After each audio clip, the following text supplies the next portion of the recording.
खुलुमबाय आं डक्टर हारिमु बरगयारी कर'ना भाइरासनि बारै बयबो एसेबाबो मिथिखाबायानो आं एज ए डक्टर आरो बे फिल्डआव प्रेक्टिकली इनभल्व जानाय हिसाबै आङो दिनै बे भिडिअनि जाहोनजों कर'ना रिलेटेड माखासे खोथा आङो सुंद'यैनो शेयार खालामनो सानदों आं आंनि सेक्टरनि आन्डाराव थानाय माखासे गामियाव आङो भिजिट खालामनो थांदोंमोन आसामनि बाहेरायाव थानानै फैनाय खायफा फरायनो थाहैनाय खायफा साख्रि मावनो थाहैनाय जायफोर रिसेन्टलि न'आव गिदिंनानै फैफिनदों बिसोरनि न'आव टीम लानानै आङो भिजिट खालामनाय जादोंमोन बे भिजिटिं टाइमाव आङो गामिनि जा मोनसे सिनेरिय' नुबोदों जायखौ आं सानो जे गुबुन गामिफोरावबो जानो हागौ होननानै फार्स्ट खोथाया जाबाय आङो गामिनि मानसिफोरनि गेजेराव सांग्रांथिखौ एसे खम नुनो मोनदों ज' मानसि बाहेराव गेदार जानानै थानाय गेलेनाय बेरायलाबाय थानाय आङो नुबोदों दा जोङो बयबो मिथिखाबाय जे बे भाइरासआ बेसेबां स्पिडआव सासेनिफ्राय सासेसिम स्प्रेड जालांबाय थानो हायो दा बे खोथाखौ मिथिखानानैबो जुदि जोङो बाहेराव ओंखारबाय थायोबा गिदिंबाय थायोबा गेदारिं खालामबाय थायोबा जोङो बे भाइरासखौ बांसिननिफ्राय बांसिन स्प्रेड जानो थाखाय लामा खेवनानै होनाय बायदिसो जागोन आरो जुदि सोरबाफोर सानोबा जे आंनाव बे बेमारा जानो हानाय नंखाया आरो मालाबाफोर सोरबा जुदि कनसियास जानानैबो दंमोन ओमफ्राय सानदों जे बे जास्ट वान टाइम बे खनसेल' जेबो जानाय नङा होननानै बिदि साननो नाङा बे बिराद गिदिर गोरोन्थि जागोन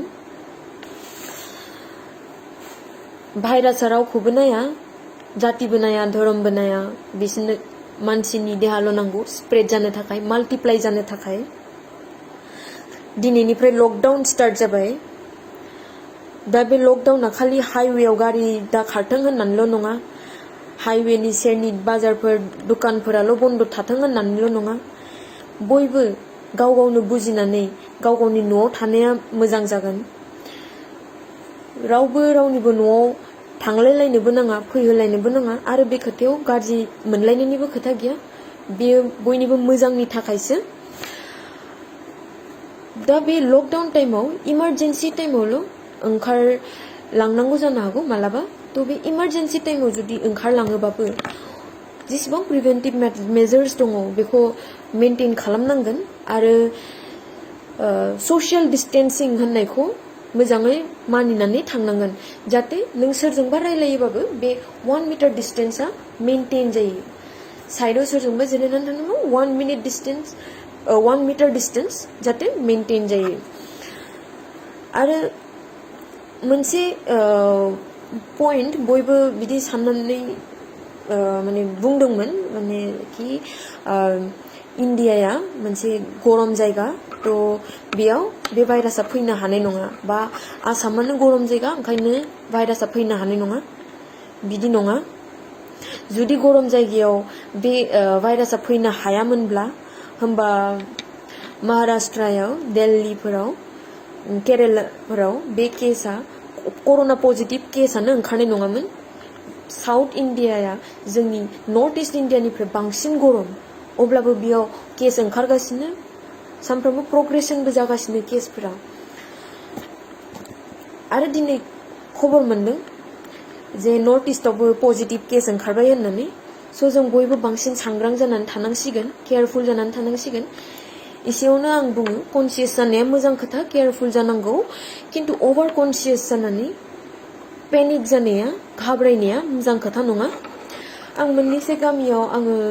नुबोनो मोनदों जे गामिनि मानसिफोरा बे बाहेरानिफ्राय न'आव फैफिननाय मानसिखौ ओरैबायदिसो ट्रिट खालामबाय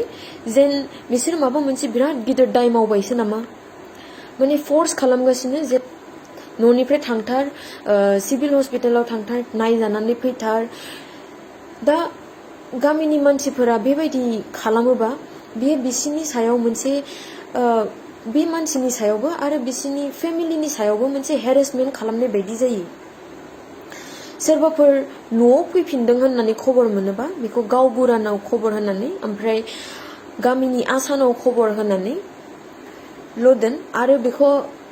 आरो बे खोथाखौ एनश्योर खालाम बयबो गामिनि मानसिफोरा जे जायफोर न'आव फैफिनदों बिसोरो जाहाथे न'निफ्राय ओंखारा जाहाथे जेराव मेराव गिदिंलाबाय थाया आरो जाय फैदों नोंसोरबो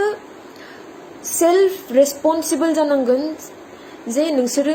बाहेराव एटलिस्ट फर 2 weeks जेरावबो गिदिङा न'आव फैदों न'आवनो आरामसे था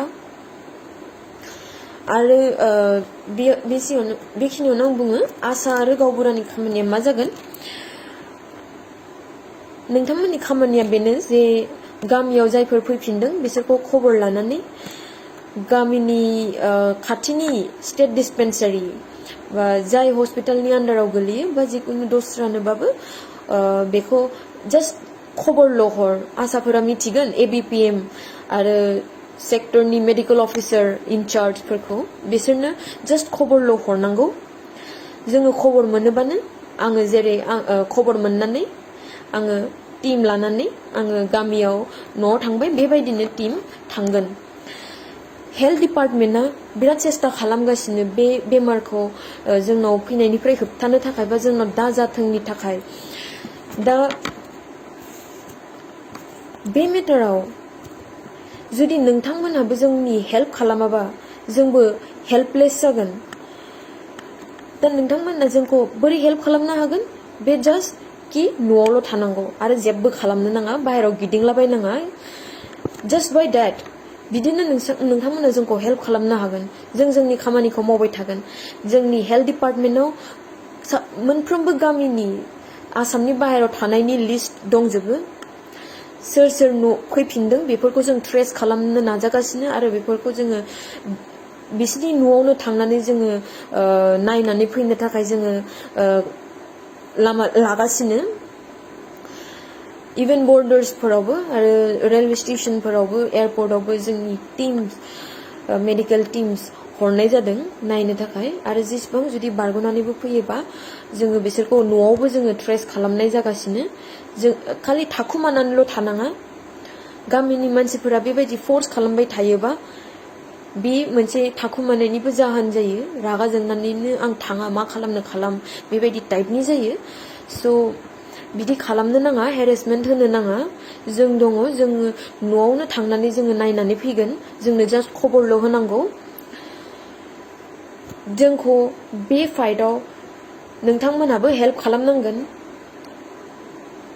आरो नोंथांमोना न'आव थानानैनो जोंखौ हेल्प खालामनो हागोन आरो जेरावबो ओंखारनो नाङा होमबासो जोंबो बे खामानियाव साक्सेसफुल जागोन आरो